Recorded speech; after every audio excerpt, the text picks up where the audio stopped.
Let's now have a look at this new feature for stiffeners. So I've loaded up a project which is a small BLP 955 diameter fan running at 2980 RPM. It's a standard temperature design. So let's click the back button here, which brings us to the casing options. And you'll notice there's a stiffeners link here which we can click, and this will bring us into the casing stiffness options and a design area. So the fan pressure 17.6 kPa, that will be a peak pressure at cold conditions. And if we just click help here, it gives us a bit of a story that you can read about closing an outlet damper on a cold day in the factory.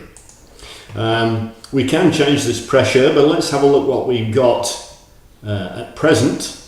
So we can have a look at the pattern that Centrix has selected for this fan. So there it is. That's the pattern that you can also get from the list of drawings. So we're showing a few stiffeners in various locations depending on the outlet angle of the fan. So we've got the inlet side as well and the cover plate. We can print those and we can close this. Now, what else can we get from this? Well, we've got this box here that gives us all sorts of information.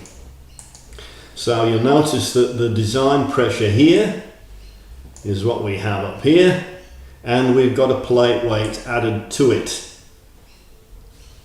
So obviously if we have zero pressure, we don't want zero results because the plate has some weight and has to support itself.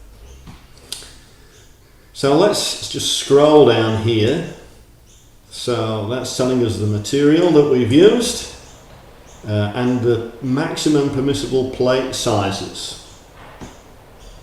So for a 6mm thick square or rectangular plate for stress, we have a square plate, maximum size of 1090 by 1090 millimeters, or for a rectangular plate, 855 by 1881 or greater.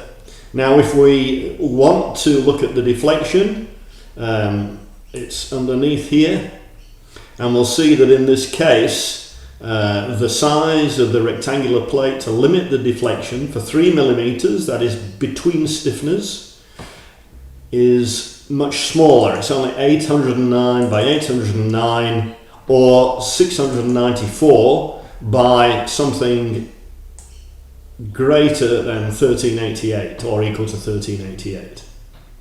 Now the other thing this tells us is information for a typical bracing stiffener, a 65 by 10, which is this size here that Centrix picked with pattern B.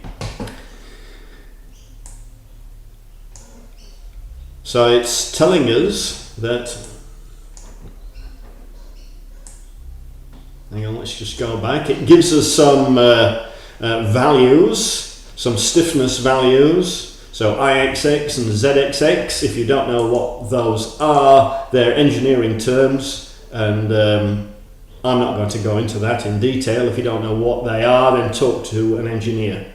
So bracing, stiffener and plate combined, the neutral axis, for a single stiffener span of 1527 millimeters across the entire casing. So that's telling us the width across the casing. The bending stress is going to be 240 MPa, which exceeds the maximum permitted, and the deflection also exceeds the permitted.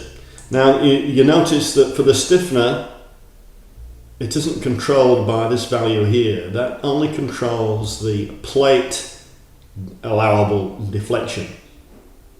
So this is based on the span divided by 700, which is the standard.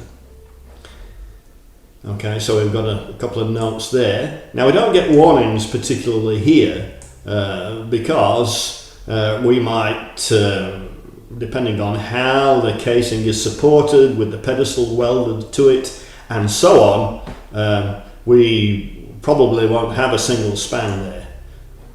So it's saying limit the span to 1394 for deflection and 1196 for stress.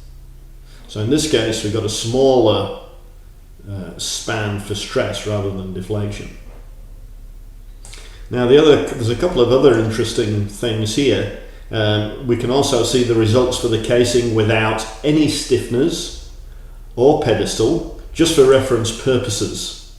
And it's telling us that the deflection at the center would be nearly 15 millimeters, which is totally unacceptable. And an approximate natural frequency would be 1188 RPM, which is well below the running speed, and again totally unacceptable. And again for the inlet side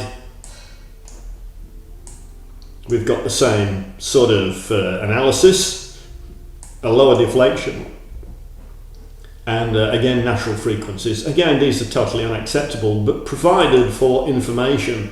For very small fans you'll sometimes find that these figures show that no additional stiffening is needed, but do not forget that stiffeners need to be used to control distortion.